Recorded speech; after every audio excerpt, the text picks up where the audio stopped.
As a follow-up to my last video, I want to talk about how discussions become polarized and what I see as the stages by which that happens. This is something that can happen to any subject. It doesn't matter whether it's over jihad or beach balls, to paraphrase Jaron Lanier. In the right now of the internet, feminism seems to be a hot topic that people are polarized over. A few years ago, it was religion. But I think that there's a general process which all conversations become polarized go through. And bear in mind that these are not necessarily linear stages, but these are what I see to be the stages of the communication polarizing.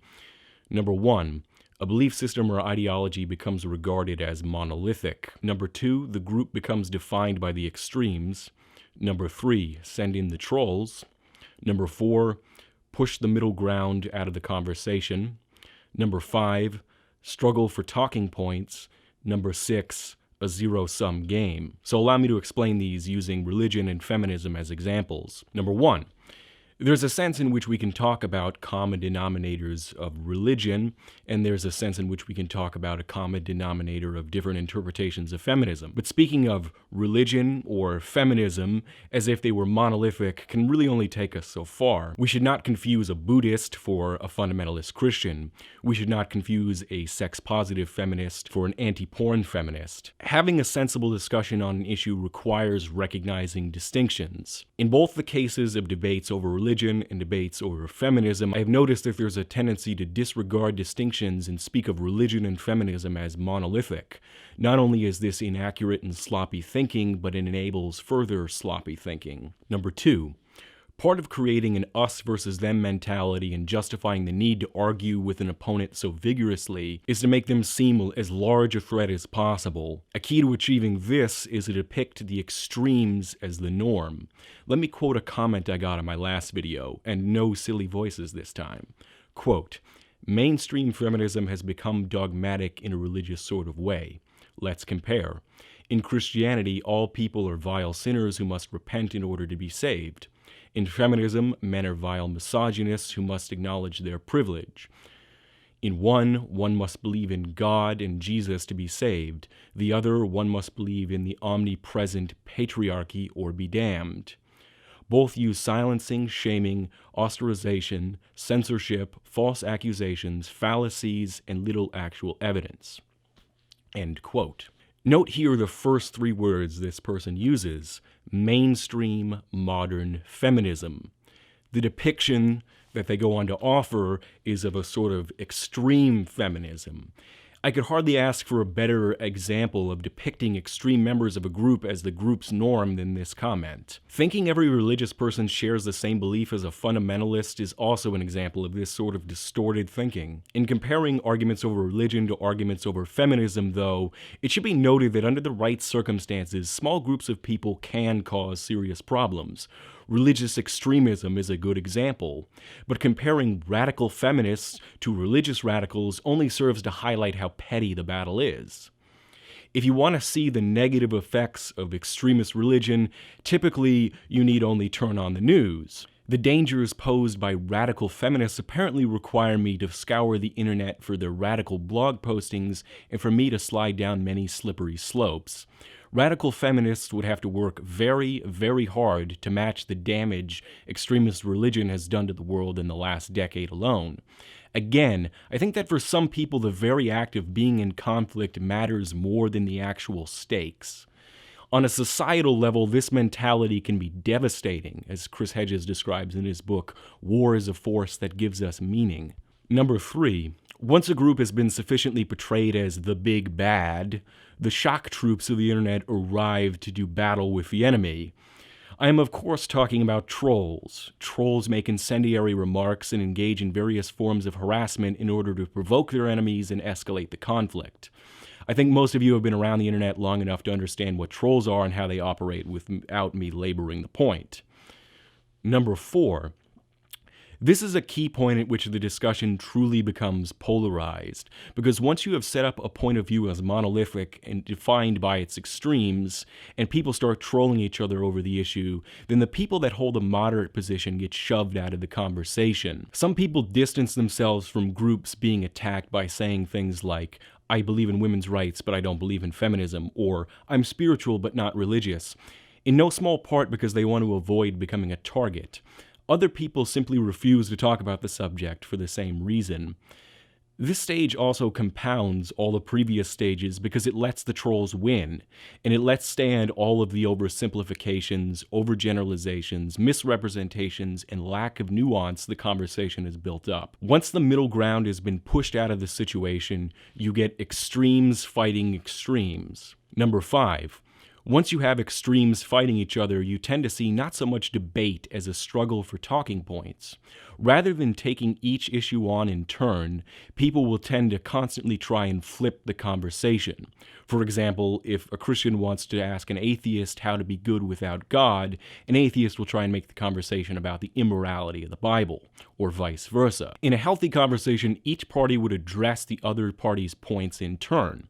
In a polarized conversations, the parties will simply ignore the other's points and constantly try and push forward their own points. The constant call for feminists to talk about men's problems is a fairly clear example of people trying to flip the conversation. Number 6. Once a conversation has become polarized, the board becomes set for a zero-sum game. A zero-sum game is when one side wins at another side's expense. Whatever monolithic idea people are against must be defeated so that their ideas can be proven right. Eliminating ambiguities like differences between religious believers or differences between feminists justifies the all-or-nothing approach to the issue. Once people have abandoned any sense of compromise, they have nothing left but to try and make their enemy lose. So these are the 6 stages that seem to happen to any conversation which has disintegrated into an unproductive mess. And perhaps the best way to fix situations like this is to reclaim the middle ground and to start putting nuance back into the conversation. To reiterate from my last video, I'm not opposed to debating or discussing anything, but polarized discussions tend not to be of any real benefit to anyone. People have asked me my opinion on feminism, but the truth is that it's a difficult question to answer because I recognize that feminism is not a monolithic idea. I agree with some feminists on some things, and I disagree with other feminists on other things, and I disagree on some things with the feminists I agree with, and agree with some feminists that I disagree with on other things, and round it goes. It's not something that you can just yay or nay that easily. What I reject is the pressure to take a side in an us versus them battle where acknowledging other people's points or shades of gray are seen as compromising with the enemy. Lastly, I think that a lot of the talk that people have been making comparing feminism and radical feminism to religion, rather than proving that we need to go out and oppose these ideas, to me only underscores the ridiculousness of this. To reiterate what I said earlier in the video, what's the worst case scenario if the extremist religious people got their way? Well, they might act out their violent Armageddon fantasies with the weapons of modern warfare. What if somebody like Feminist Frequency, who's portrayed as this radical feminist, even though I don't think she is, got her way, that we would lose scantily clad women in video games and advertisements? My God, the sky, it is falling. And I said this well over a year ago, and of course the context in this situation is different now, but I still plan to do a video series on Feminist Frequency. But in light of all the things that have happened as of late, it makes my complaints about her videos seem really petty and fanboyish. Like, I was going to argue about, like, the X-Files and Star Trek The Next Generation, and whether or not Silence of the Lambs is really about a man who eats people, or whether objectively speaking and by the criteria she lays out, it is in fact Jodie Foster is the star of the movie, as I would argue. In light of what other people had to say, everything I had to say about feminist frequency is just really like hair-splitting, TV fanatic kind of stuff.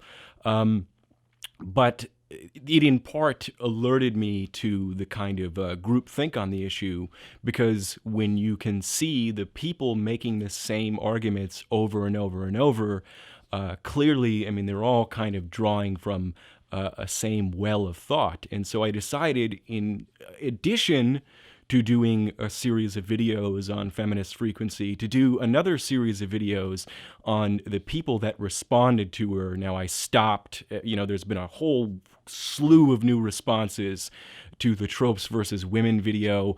I sort of cut off at that point, but I gathered together pretty much all of the previous responses to demonstrate that you can really break down everything that all of these different people have to say into about 8 different arguments, none of which are good. So prepare yourself for 3 minutes of 20 different people saying, well, what about male stereotypes?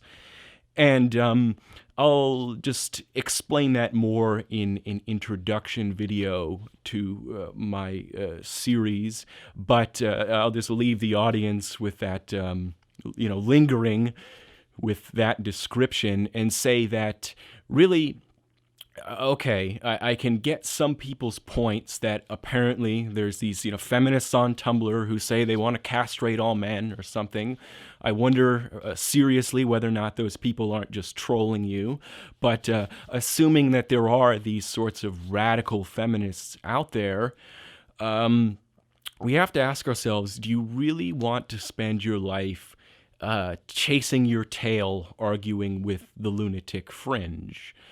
My answer is no. My answer personally is that, I can stomach these conversations to an extent, but at a certain point I have to throw up my hands and say it's just not really worth it anymore.